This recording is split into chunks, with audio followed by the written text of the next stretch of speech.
Nagsisimula ang pelikula sa isang lalaki na nagngangalang Stray, noong araw na iyon ay papunta siya sa arena ng kalye. Halos araw-araw siyang nakikipaglaban doon para lang makakuha ng kaunting pera upang mabuhay.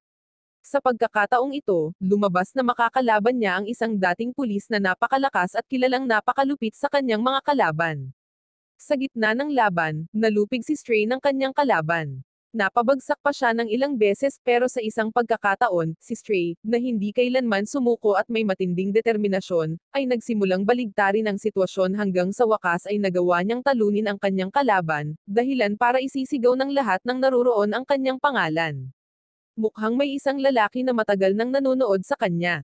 Matapos makita ang galing ni Stray sa labanan, tinawagan ng lalaki ang kanyang boss, sinabing nakakita siya ng matibay na mandirigma na tiyak na mapagkakatiwalaan ng kanyang boss.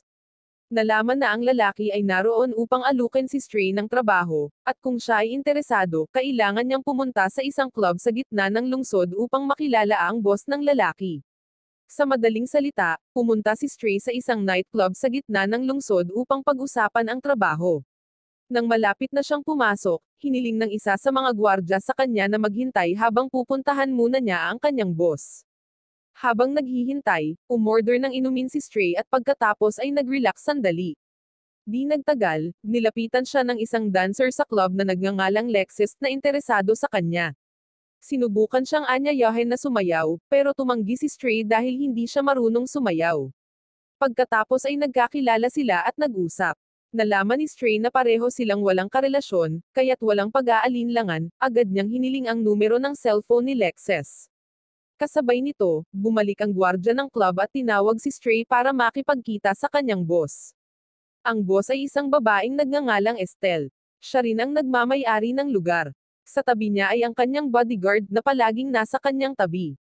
Ipinaliwanag niya na kailangan niya ng isang tao na mangolekta ng pera para sa kanya, at magbabayad siya ng higit pa kaysa sa kinita ni Stray mula sa pakikipaglaban kung interesado siya. Nang dahil sa malaking bayad, agad na tinanggap ni Stray ang alok ng walang pag-aalinlangan. Pagkatapos noon, agad na sinabi ni Estelle kay Stray na makipagkita sa isang lalaki na makakatrabaho niya. Sa mismong sandaling iyon, pumunta si Stray upang makilala ang lalaking tinutukoy. Ang lalaki ay si Kuda, ang lalaking patuloy na binayaran upang mangolekta ng utang para kay Estelle at ang lalaking makikipagtulungan kay Stray. Walang paligoy-ligoy, agad na dinala ni Kuda si Stray upang makilala ang kanilang unang kliyente para kolektahin ang utang. Sa biyahe, sinubukan ni Stray na makipag-usap sa kanya pero mukhang ayaw talagang makipag-usap ni Kuda. Kahit na tinanong siya ni Stray tungkol sa kanilang trabaho, ayaw pa ring makipag-usap o ipaliwanag ni Kuda ang mga gawain na kailangan nilang gawin. Matapos magmaneho ng matagal, sa wakas ay nakarating sila sa destinasyon. Doon lang nagpasya si Kuda na makipag-usap. Sinabi niya na mangungulekta sila ng utang sa isang lalaking may utang sa kanilang boss. Hindi nagtagal, lumabas ang isang malaking tao na kailangan nilang harapin. Sinabi ni Kuda kay Stray na bugbugin ang lalaki at huwag magpatalo sa malaking tao. Agad na nilapitan ni Stray ang lalaki, at nagkaroon ng laban sa pagitan nila. Matapos talunin ni Stray ang lalaki, inutusan siya ni Kuda na ilagay ang lalaki sa trunk. Pagkatapos, dinala nila siya malapit sa dalampasigan. Pagdating nila, muling inutusan ni Kuda si Stray na bugbugin ang lalaki, at nang ang lalaki ay talagang wala ng kalaban-laban, hiniling ni Kuda ang bayad na ipinangako ng lalaki. Sinabi ng lalaki na wala pa rin siyang pera at humingi ng mas maraming oras kay Kuda. Sinabi ni Kuda na wala ng oras para sa kanya. Pinatay niya ang lalaki. Matapos patayin ang lalaki, dinala ni Kuda si Stray papunta sa golf place. Dito niya sinabi kay Stray kung bakit siya nagtatrabaho kay Estelle. Nalaman na kakalabas lang niya mula sa bilangguan matapos niyang masakerin ang grupo ng Russian Mafia, at ang taong tumulong sa kanya na makalaya ay si Estelle. Tinanong ni Stray kung bakit niya pinatay ang kanilang kliyente dahil mas mabuti pang bayaran na lang ng taong iyon ang utang. Sumagot si Kuda na kukunin niya ang bahay ng lalaki bilang bayad sa kanyang utang. Bago sila naghiwalay, binayaran ni Kuda si Stray para sa kanyang trabaho. Kinabukasan ng gabi, nakipagkita si Stray kay Lexus, ang dancer na dati na niyang nakilala sa nightclub. Mukhang naging mas malapit sila at nagkukwentuhan tungkol sa kanilang mga buhay. Sinabi ni Stray na siya ay ulila matapos siyang iwanan ng kanyang mga magulang noong siya ay teenager, at iyon ang dahilan kung bakit madalas siyang sumasali sa mga laban para sa pera upang matugunan ang kanyang pang-araw-araw na pangangailangan. Sinabi ni Lexis sa kanya na siya rin ay ulila simula pa noong siya ay teenager. Sa gitna ng pag-uusap, aksidenteng nakita ni Stray ang isang baril sa loob ng bag ni Lexis, kaya tinanong niya kung bakit siya may dalang baril. Sabi ni Lexis na ito ay isang pag-iingat lamang dahil alam niyang maraming masamang tao sa bayan. Pagkatapos ng hapunan, dinala ni Lexis si Stray sa isang tahimik na lugar, at magkasama silang nagpalipid ng gabi. Kinabukasan, nagbayad si Stray ng rente gamit ang perang nakuha niya mula sa kanyang trabaho kay Kuda. Pagkatapos noon, pumunta siya sa kanyang lugar upang magpahinga. Samantala, nakita si Kude na umiinom ng kape malapit sa dalampasigan upang mag-enjoy sa kanyang linggo. Hindi nagtagal, isang batang babae na nagngangalang Billy ang nakita na naglalakad doon. Tumigil siya at lihim na nagnakaw ng isang bagay na kailangan niya mula sa isang tindahan. Sa kasamaang palad, nahuli siya ng may-ari ng tindahan at sinabi sa kanya na agad ibalik ang item. Si Kuda, na nakakita sa insidente, agad na lumapit sa kanila at binayaran ang item na ninakaw ni Billy. Pagkatapos noon, nag-usap sina Kuda at Billy. Nalaman na si Billy ay 15 taong gulang pa. Dinala siya ni Kuda para maghapunan ng gabing iyon. Habang kumakain ng hapunan, tinanong ni Billy kung bakit siya tinulungan ni Kuda kahit na hindi naman sila magkakilala. Sumagot si Kuda na may anak siya dati na kasing edad ni Billy, pero pinatay siya ng Russian Mafia. Tinanong niya kung saan siya nakatira dahil isasama niya siya pauwi pagkatapos ng hapunan. Ipinaliwanag ni Billy na siya ay isang ulila na dating nakatira sa isang orphanage, ngunit pinili niyang tumakas dahil madalas siyang pinapagalitan ng may-ari ng orphanage. Nang marinig ito, naawa si Kude sa kanya, kaya nagpa siyang dalhin siya sa isang motel para doon muna siya manatili. Pagdating niya roon, agad na binayaran ni Kuda ang bayarin sa motel para sa isang buwan at pagkatapos ay ipinagkatiwali si Billy sa may-ari upang maging ligtas siya. Pagkatapos noon, binigyan niya si Billy ng kaunting pera, na nakatali gamit ang isang hairpin, at sinabi niyang siya na ang bahala sa mga dokumento upang opisyal na maging kanyang ampon si Billy. Bago umalis, sinabi ni Kuda na ang pin na iyon ay pag-aari ng kanyang yumaong anak na babae. Nang marinig lahat iyon, naantig si Billy dahil hindi niya inasahan na magkakaroon siya ng isang mabuting amain.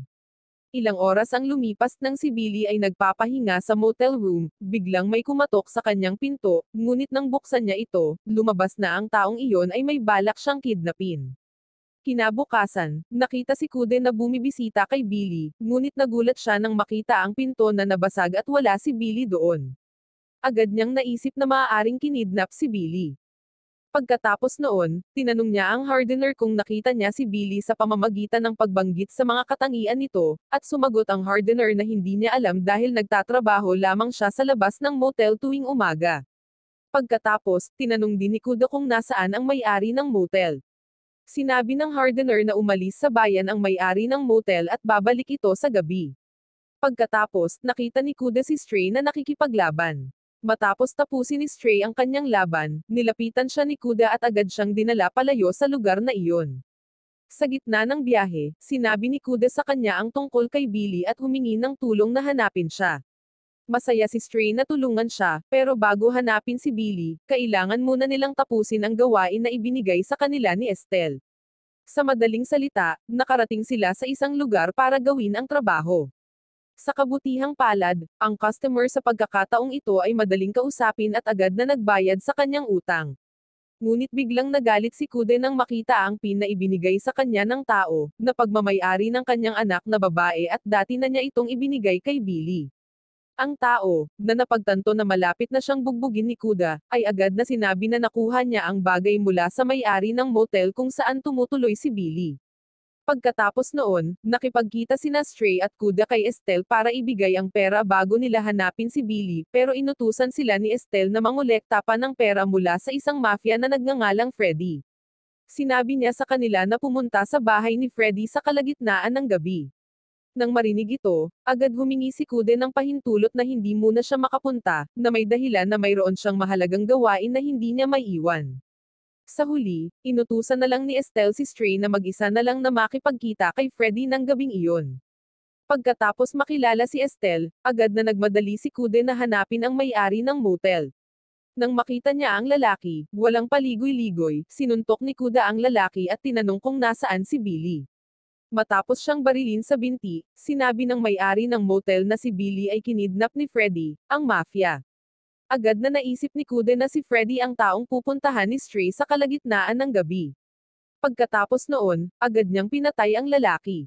Isang oras mamaya, sa kalagitnaan ng gabi, naabutan ni Kude si Stray, na papasok na sa hideout ni Freddy.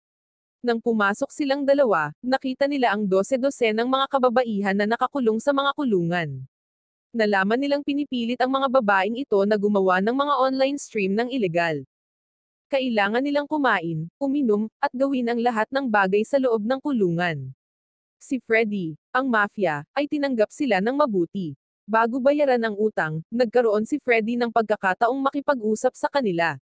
Nalaman ni Kude na ang negosyo na pinapatakbo ni Freddy ay ideya ni Estelle, sa katunayan, siya ang kumukuha ng 60% ng kinikita ng negosyo.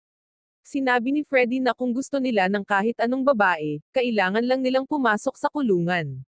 Bigla, nagulat si Kude nang makita si Billy, na ilalagay na nila sa kulungan. Pinili niyang manahimik na parang hindi niya siya kilala. Iniisip pa rin niya kung paano niya mapapalaya si Billy sa mga kamay ni Freddy. Pagkatapos noon, nagbayad si Freddy ng kanyang utang, at agad na umalis sina Kuda at Stray sa lugar. Sa madaling salita, bumalik sila kay Estelle upang ibigay ang perang ibinigay ni Freddy. Agad na nakiusap si Kuda kay Estelle na itigil ang negosyo ni Freddy. Nang marinig ito, tumanggi siya dahil napakalaki ng kinikita ni Freddy. Patuloy na namimilit si Kude pero tumanggi pa rin siya, hanggang sa huli, nagpa siya si Kude na itigil ang pakikipagtulungan sa kanya. Naramdaman ni Estelle na nadismaya siya sa kanyang pag-uugali, kaya agad niyang inutusan ang kanyang bodyguard na tapusin si Kuda. Pagkatapos ay nagkaroon ng duelo sa pagitan nila. Habang nag-aaway sila, inutusan ni Estelle si Stray na tulungan ang bodyguard na talunin si Kude pero sa halip na tulungan ang bodyguard, tinulungan ni Stray si Kuda. Sa kasamaang palad, hindi siya sapat na malakas at nabali ang kanyang kamay. Pagkatapos noon, napindaw ng lalaki si Kude pero sa kabutihang palad, nakuha ni Kuda ang baril na dala ng lalaki at binaril siya sa ulo. Si Estelle, na nakita ito, agad na kumuha ng baril upang tapusin sila, ngunit biglang may bumaril sa kanya. Nalaman na ang taong bumaril sa kanya ay si Lexes. Pagkatapos noon, sinabi ni Kuda kay Lexes at Stray na kunin ang lahat ng pera ni Estelle at umalis ng bayan habang siya ay susunod na lang. Bumalik si Kuda sa hideout ni Freddy para patayin sila at iligtas si Billy. Sinimulan niya ito sa pamamagitan ng pagpatay sa gwardiya sa likod ng hideout, pagkatapos ay lihim siyang pumasok upang atakihin ang natitirang mga gwardiya. Pagkatapos noon, pinalaya niya ang lahat ng mga bihag doon. Sa kasamaang palad, nakuha ni Freddy na mapabagsak siya sa pamamagitan ng pagbaril, ngunit nang malapit na siyang tapusin ni Freddy, dumating si Billy at binaril si Freddy. Pagkatapos noon, agad silang pumunta ni Kuda upang habulin sina Stray at Lexes. Nang magkita sila, nagplano silang lumipat sa isang malalayong lungsod gamit ang lahat ng perang nakuha nila mula kina Estelle at Freddy. Sa dulo ng pelikula, nagbukas ng workshop si Stray gamit ang perang mayroon sila. Nandoon rin sina Billy at Lexes, at mukhang masaya sila. Samantala, nakita si Kude na nakikipagtalo sa kanyang bagong kasintahan dahil may mga mantsa ng dugo ang perang ibinigay niya. Wow naman! Doon nagtatapos ang pelikula mga idolo, salamat sa inyong panonood.